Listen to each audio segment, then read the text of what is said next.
जय हिंद प्यारे साथियों आरआरएम एग्जाम मेंटर क्लासेस में तहे दिल से आपका स्वागत है। उम्मीद करते हैं, आशा करते हैं कि आप बड़े स्वस्थ होंगे, मस्त होंगे और समर वेकेशन का ढंग से यूटिलाइज कर रहे होंगे। जिस प्रकार से हम क्लासेस आप लोगों को प्रोवाइड करा रहे हैं, गौतम सर मैथ करा रहे हैं, मैं हिंदी और इंग्लिश की ग्रामर आप लोग करा रहा हूँ। आने वाले समय में टीचर्स थोड़े से वेकेशन में चल रहे हैं, आप लोगों से कनेक्ट नहीं कर पा रहे हैं, जल्दी आपसे कनेक्ट करेंगे। आशा करेंगे आप लोग हमें हमारे कंटेंट को पसंद कर रहे हैं। अगर आपको हमारा कंटेंट पसंद आ रहा है, प्लीज आपका एक शेयर, एक लाइक, एक सब्सक्राइब हमें बहुत मोटिवेशन देगा और हमें जरूरत भी है। और एक थोड़े से शब्दों के साथ स्टार्ट करते हैं कि परों को खोल जमाना उड़ान दिखता है। तो थोड़ी सी उड़ान भरने की कोशिश कर रहे हैं। उस उड़ान में आप लोगों का सहयोग ही बड़ा काफ़ी है, जरूरी है। आप जब सपोर्ट करेंगे तब हम चीज़ों को संभव करवाएंगे। आपको पता ही है कि सब कुछ फ्री ऑफ कॉस्ट दे रहे हैं। पीपीटी बनाना, थंबनेल बनाना, यूट्यूब पर अपलोड करना, इसके लिए हम टेक्निकल बंदा रख रखा है। कई सारे हमारे खर्चे हैं, लेकिन उन खर्चों को भी हम झेल रहे हैं, सहन कर रहे हैं, सिर्फ आपके लिए कि थोड़ा सा आपका सहयोग मिले। तो उम्मीद करते हैं आप लोग हमें सपोर्ट करेंगे। और पिछले काफ़ी टाइम से हम आपको रेगुलर बेसिस पे चीज़ें प्रोवाइड करा ही रहे हैं, और जिस प्रकार आप हमें अपना मोटिवेशन देंगे, सहयोग देंगे, उसी प्रकार से हम आपको अच्छा कंटेंट देने की कोशिश करेंगे। हमारा प्रयास अव्वल दर्जे का रहेगा, बस आपके सहयोग की आवश्यकता है। पिछले वीडियोस में मैंने आप लोगों को बेसिक्स से इंग्लिश पढ़ाने की जो कोशिश की है, प्रयास किया है, जिसमें एक छोटा बच्चा भी, केजी एलकेजी का बच्चा भी स्टार्ट से तो 6 7 8 में बच्चा पढ़ता है, 9 10 11 12 पढ़ता है, उसको इंग्लिश का बेसिक्स नहीं आता है, अल्फाबेट नहीं आता है, सेंटेंस किसे कहते हैं, अल्फाबेट किसे कहते हैं, वहां हर चीज को मैंने बहुत आसान तरीके से, भाई मैं आपको एजुकेटेड कर रहा हूँ, आपको नॉलेज दे रहा हूँ, एग्जाम पास करवाऊंगा, वो तो मेरी जिम्मेदारी है। साथ में बेसिक्स नॉलेज होना, चीजें क्लियरिफिकेशन के साथ होना, वो मेरी जिम्मेदारी है। जब आप परफेक्ट तभी बन पाओगे जब मैं आपको बेहतर रूप से समझा पाऊंगा। ये मेरी जिम्मेदारी है, ये मेरा नैतिक कर्तव्य है कि मैं आप लोगों को चीजें आसान करूं, और आपको समझाना मेरा कर्तव्य है। पिछली वीडियोस में हम लोग थोड़े से अल्फाबेट को समझ चुके हैं और सेंटेंस को समझते हैं। सेंटेंस क्या होते हैं, सेंटेंस के साथ साथ टाइप्स ऑफ सेंटेंस किए थे हमने। ये कुछ बेसिक चीजें हम कर चुके हैं। अलग से हमने प्रत्येक सब्जेक्ट की प्लेलिस्ट बना दी है, जिसको जैसी नीड हो सबको बताएं कि सबकी अलग अलग प्लेलिस्ट बनी हुई है, और आप अपने अकॉर्डिंग अपनी चीजों को गेन कर सकते हैं। हिंदी की ग्रामर अलग चल रही है, इंग्लिश की ग्रामर अलग चल रही है, 10th का मैथ अलग कर रहा है, ऐसे ही 12th का मैथ चलेगा, 12th की हिंदी टेक्स्ट बुक है वो भी चलेगी, बायोलॉजी भी चलेगी, केमिस्ट्री चलेगी। ये थोड़ा सा हमारा इंट्रोडक्शन रहा। आगे अपने टॉपिक बढ़ते हैं। आज हम जो नया टॉपिक लेके आए हैं वो है, जब बात सेंटेंस से आगे बढ़ी है तो सेंटेंस से आगे समझेंगे पार्ट ऑफ सेंटेंस। पहले हमने समझाया था सेंटेंस क्या होता है, फिर सेंटेंस के प्रकार समझे थे। आज समझेंगे part of sentence, parts of sentence. इसको बेसिक रूप में समझें। जब भी कोई हम वाक्य कहते हैं, कोई भी बात हमने कही, उसमें किसके बारे में कह रहे हैं, एक तो फैक्टर ये होता है, दूसरा फैक्टर होता है उसमें के बारे में हमने क्या कहा। जैसे राम आगरा जा रहा है, ये कॉमन हिंदी का सेंटेंस से वाक्य है, राम आगरा जा रहा है। जब हम इसको डिवाइडेड करेंगे तो वाक्य को मोस्टली इंग्लिश में दो हिस्सों में तोड़ते हैं। एक होता है सब्जेक्ट, दूसरा होता है प्रेडिकेट, जिसे हिंदी बोलते हैं विधेय, और सब्जेक्ट को बोलते हैं कर्ता। कर्ता का तात्पर्य यह है कि किसके बारे में बात कर रहे हैं।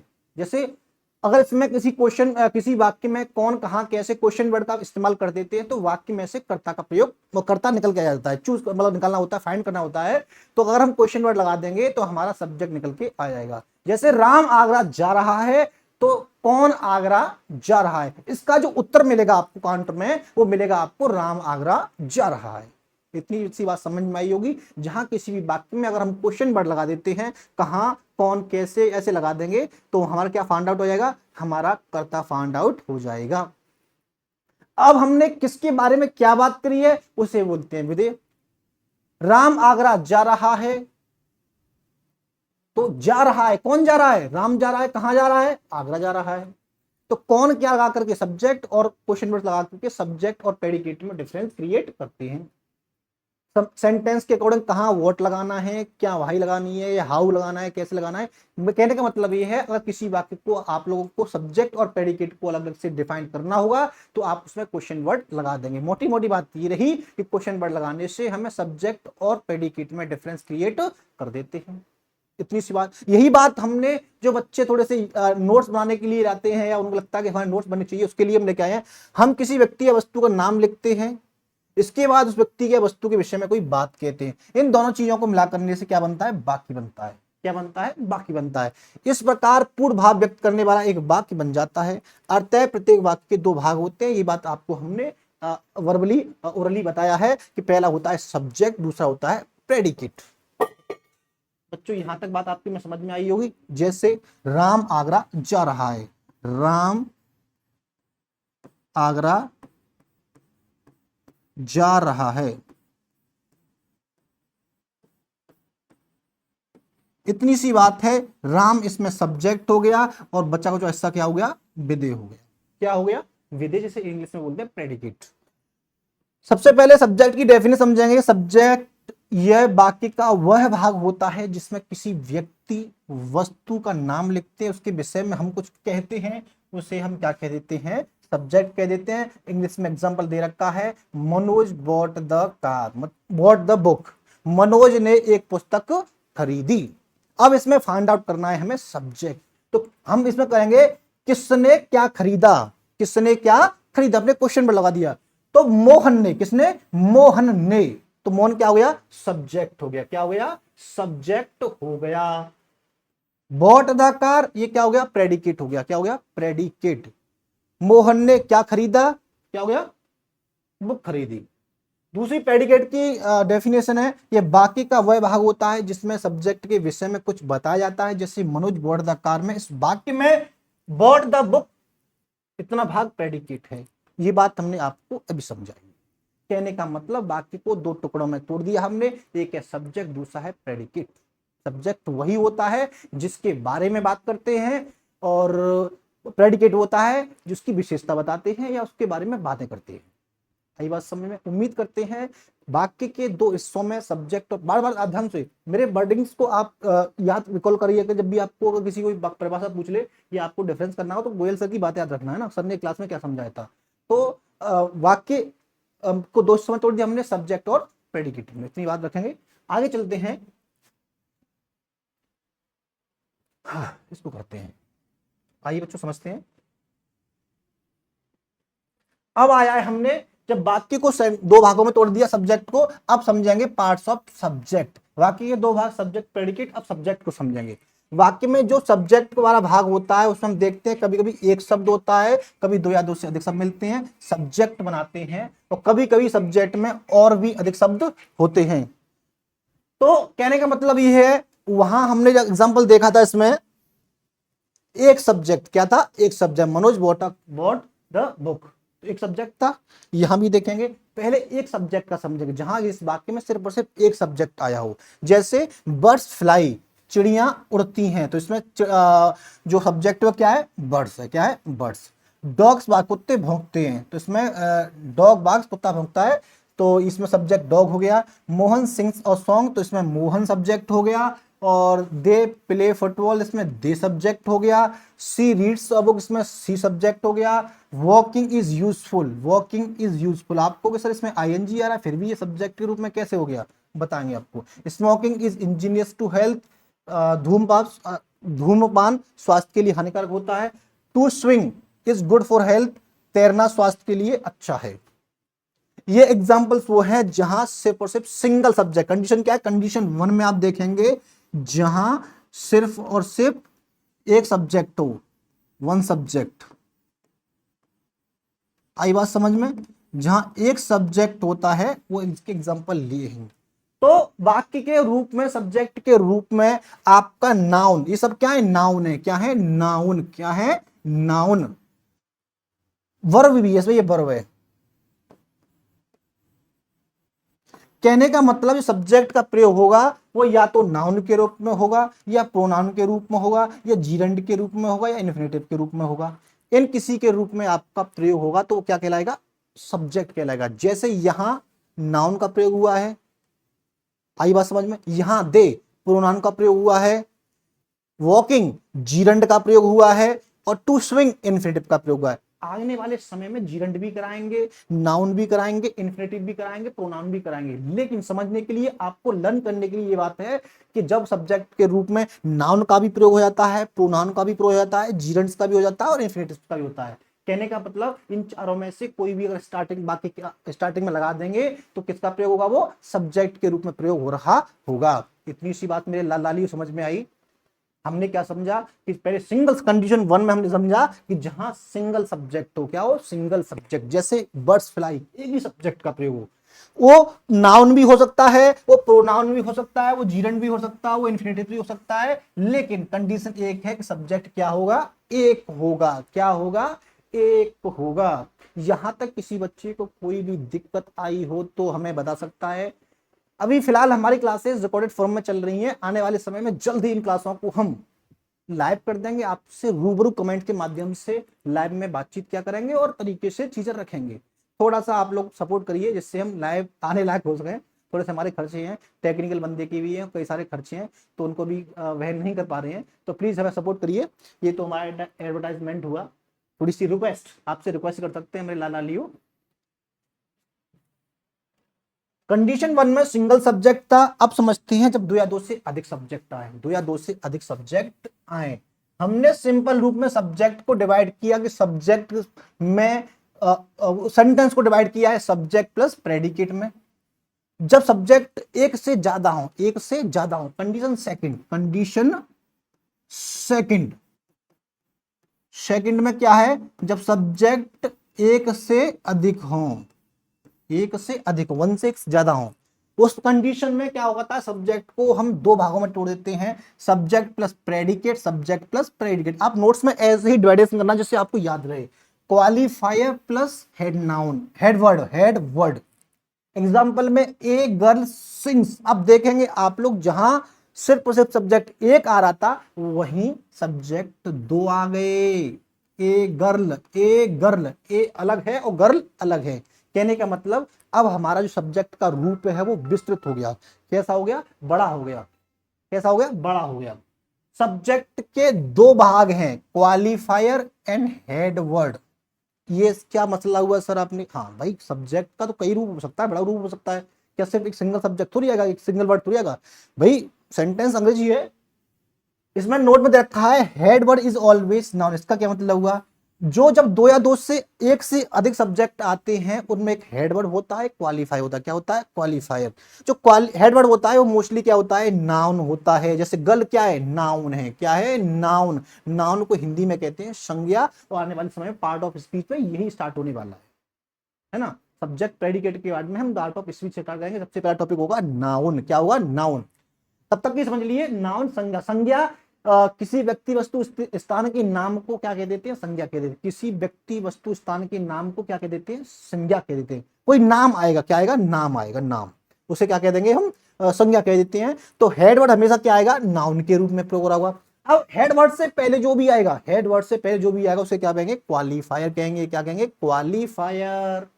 आई बात मेरी समझ में, लाल लालियो, यहां तक किसी कोई दिक्कत, किसी कोई दिक्कत नहीं हो तो एग्जांपल से समझ लेते हैं। जैसे ए गर्ल सिंग्स, ए क्या है, क्वालिफायर है, और गर्ल क्या है, हेड वर्ड है। मेरे लाल लाली इतनी आसान चीजें मैं आपको समझा रहे हैं कि आप गोयल सर को याद रखोगे। बड़ी बात, अपने मुंह मियां मिट्टू बन रहे हैं हम, है ना, अच्छी बात है। जब क्वालिफाई की बात करते हैं तो इसमें रखा है and qualifier are adjective. Adjective को हिंदी बोलते हैं विशेषता बताने वाले आर्टिकल्स एंड प्रोनाउन। आई बात समझ में। पिछली स्लाइड में हमने दिखाया था कि सब्जेक्ट के रूप में नाउन, प्रोनाउन, एडजेक्टिव या जीरेंड इन्फिनेटिव आपके प्रयोग होते हैं। तो आगे आपके क्वालिफायर में always adjective, articles and pronoun आते हैं। एग्जाम्पल समझते हैं, और एग्जाम्पल आप लोग लेके आइए। दैट बॉय, दैट बॉय, दो सब्जेक्ट हो गए। कोई बोले इसमें हेड वर्ड क्या है और क्वालिफाई का है, तो आप बोलोगे जो मेन वर्ड, मेन वर्ड होता है, जैसे हेड वर्ड बोलते हैं उसे नाउन, जो नाउन वाला हिस्सा है उसे हेड वर्ड बोलते हैं। उससे आने वाले पहले शब्द को क्या बोल देते हैं, क्वालिफायर। तो इसमें दैट में क्या है, ये क्वालिफायर, और बॉय क्या है, हेड वर्ड है। माई क्वालिफायर है, हाउस क्या है, हेड वर्ड है।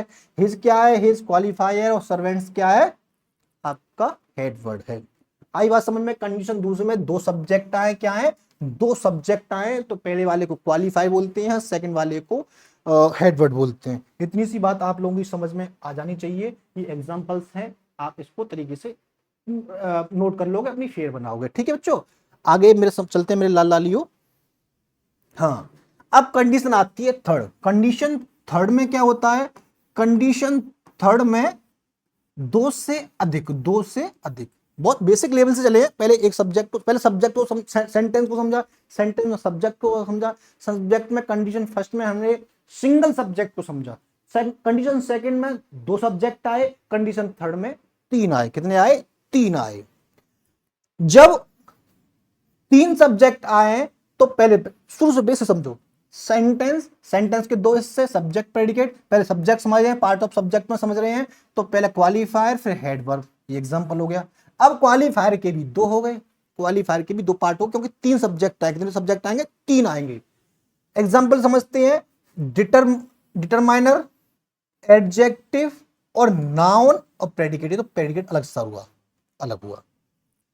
जब तीन सब्जेक्ट आ जाएं, जैसे ए यंग मैन रैन, एक युवा आदमी या जवान आदमी दौड़ा, ये इसका हिंदी कन्वर्सेशन है। तो जब हेड वर्ड नाउन, नाउन से पहले कोई शब्द आता है उसे क्या बोलते हैं? एडजेक्टिव। क्या बोलते हैं? एडजेक्टिव। संज्ञा की विशेषता बताने वाले शब्दों को क्या कह देते हैं? एडजेक्टिव कह देते हैं या विशेषण कह देते हैं। आगे पार्ट ऑफ स्पीच में कराएंगे, टेंशन मत लेना, घबराना मत। डर गए तो मर गए समझो, हम करा रहे हैं अंग्रेजी, तो बिल्कुल भी नहीं टेंशन लेने देंगे आपको। अभी फिलहाल समझाया है संज्ञा की विशेषता बताने वाले शब्दों को क्या कहते हैं? एडजेक्टिव कह देते हैं या कह देते हैं विशेषण। तो नाउन से पहले जो शब्द आएगा उसे कहेंगे एडजेक्टिव, और एडजेक्टिव से पहले भी जो चीज आएगी उसे कहेंगे डिटरमाइनर। डिटरमाइनर जो डिटरमाइन कर रहा है, निर्धारित कर रहा है। तो ए यंग मैन रेन, इसका मतलब क्या हुआ? ये तो प्रेडिकेट का हिस्सा है, वर्ब है। तो ये पहला हिस्सा होता है वो क्या होता है? डिटरमाइन होता है। जो दूसरा हिस्सा होता है उसे एडजेक्टिव बोलते हैं, जो तीसरा हिस्सा होता है उसे क्या बोलते हैं? नाउन बोलते हैं। भाई कहीं डिटरमाइन को प्रोनाउन भी बोल देते हैं, बोलते नहीं है, प्रोनाउन होता है, प्रोनाउन हिस्सा होता है। आर्टिकल्स हो सकता है, जैसे ये आर्टिकल है, दैट क्या है? प्रोनाउन है। आई बात समझ में? तो ये प्रीपोजिशन है, सम। तो कहने का मतलब ये है, जब तीन आ जाएं तो सब जो हमारा सब्जेक्ट होता है वो तीन हिस्सों में टूट जाता है। क्वालिफाई के दूसरे आते हैं डिटरमाइनर और एडजेक्टिव, हेडवर्ब का हेडवर्ब नाउन रहता है। इतनी सी बात समझ में आई हो? किसी बच्चे कोई दिक्कत हो, मेरे लाल लाली हो, आप हमको कमेंट में बता सकते हो। नोट पढ़ते हैं। जब हेड वर्ब से पहले केवल एक शब्द होता है उसे क्वालिफाई कहते हैं। ये बात हमने समझाई थी पिछले स्लाइड में, ये बात तो आपको समझाई थी कि जब सब्जेक्ट से पहले, नाउन से पहले एक सब्जेक्ट है उसे क्वालिफाई कहते हैं। आइए समझ में देखते हैं। जब दो शब्द होते हैं तो एक एडजेक्टिव और क्वालिफाई तथा एडजेक्टिव से पहले शब्द को डिटरमाइन कहते हैं। ये तो समझा रहे हैं। एडजेक्टिव से पहले क्या है? डिटरमाइनर है, ये डिटरमाइनर है, ये एडजेक्टिव है, ये नाउन है। आई बात समझ में? आई बात समझ में मेरे लाल लालियो, मेरे शेरो? इतनी सी बात। किसी को डाउट तो कमेंट में जरूर बताएं, हम कमेंट का जवाब देते हैं वो प्रॉपर तरीके से। आपको टेंशन मत लीजिए, आप लोग तुम्हारे पर छोड़ दीजिए, है ना। लेकिन पढ़ाते इस तरीके से, हमारी टीम इस तरीके से हमको मैनेज कर रखी है कि आपकी जो मिस्टेक्स आप कहाँ एरर कर सकते हो वो भली बात रूप से हमें पता है ना। तो समय बर्बाद नहीं, आपका कीमती समय है। लास्ट स्लाइड हमारी ये है, जब कंडीशन फोर्थ में आएंगे, जब सब्जेक्ट कई हो जाएं, अधिक हो जाएं, तीन से ज्यादा हो जाएं। कंडीशन फोर्थ में कई सारे सब्जेक्ट्स हो जाते हैं, तब उनको डिटरमाइन कैसे करते हैं? जैसे एग्जांपल समझेंगे। पहले सेंटेंस, सेंटेंस को सब्जेक्ट प्रेडिकेट पढ़ा, फिर क्वालिफायर, हेडवर्ब। अब क्वालिफायर को भी हमने कई रूपों बोल दिया है। जैसे क्वालिफायर को डिटरमाइनर, एडजेक्टिव और नाउन। आने वाले समय में नाउन के बाद में भी कुछ जो शब्द आते हैं उन्हें क्या बोलते हैं? Adjective phrase. क्या बोलते हैं? Adjective phrase. जो नाउन की पीछे से विशेषता बताते हैं उन्हें क्या बोल देते हैं? एडजेक्टिव फ्रेज बोल देते हैं।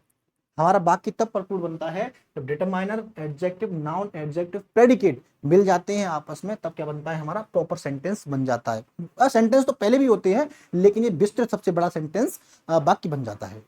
जैसे एग्जाम्पल समझेंगे, ये young man in Agra is an engineer. तो कह रहा है कि एक जवान आदमी आगरा में है, वो क्या है? एक अभियंता है, इंजीनियर है। आई बात समझ में? जो नाउन के बाद चीजें आएंगी उन्हें क्या बोलेंगे? एडजेक्टिव फ्रेज बोल देंगे, एडजेक्टिवल फ्रेज बोल देंगे। स्टार्टिंग के तो हमने समझ लिया, डिटरमाइनर, एडजेक्टिव, नाउन और एडजेक्टिव फ्रेज। लास्ट को क्या बोलते हैं? सब्जेक्टिव, किसी को प्रेडिकेट बोल देते हैं। क्या बोलते हैं? प्रेडिकेट। जैसे those pretty flowers in the garden. In the garden क्या है? एडजेक्टिव है, जो कि ये फ्लावर्स की बातें कर रहा है। ब्लूम मीन्स खिल गए। ठीक है बच्चों। His beautiful sister with her bag is my friend. The blind man with a stick is very poor. एक गरीब आदमी जो छड़ी के साथ है बहुत पैसे वाला है। कहने का मतलब कंडीशन 4 है, single subject, double subject, 3 subject, 4 subject. 4 चीजों को रिकॉल कर दीजिए, तरीके से समझ लीजिए जिस तरीके से समझाया है, और आप इसको अच्छे से समझेंगे, तरीके से समझेंगे। और हमने ये आपकी क्लासेस में हमने चारों सब्जेक्ट को कंप्लीट करा दिया है। थोड़ा सा नोट दे रखा है, उसको पढ़ लेते हैं। विद्यार्थियों को इसमें रखना चाहिए कि डिटरमाइन द एडजेक्टिव, वाक्य हेड और नाउन से पहले लिखे जाते हैं। हाँ भाई, एडजेक्टिव और नाउन से पहले लिखे जाएंगे, एडजेक्टिव नाउन से पहले लिखे जाएंगे, और एडजेक्टिव नाउन के बाद में लिखे जाएंगे। ये थोड़ी सी याद करने की या समझने की चीज है कि जब भी एडजेक्टिव आएगा वो नाउन से पहले आएगा, और एडजेक्टिव फ्रेज आएगा वो क्या आएगा? वो नाउन के बाद में आएगा। उससे पहले एडजेक्टिव और डिटरमाइन, इसको क्या बोलते हैं? क्वालिफायर बोलते हैं, इसको हेडवर्ड बोलते हैं।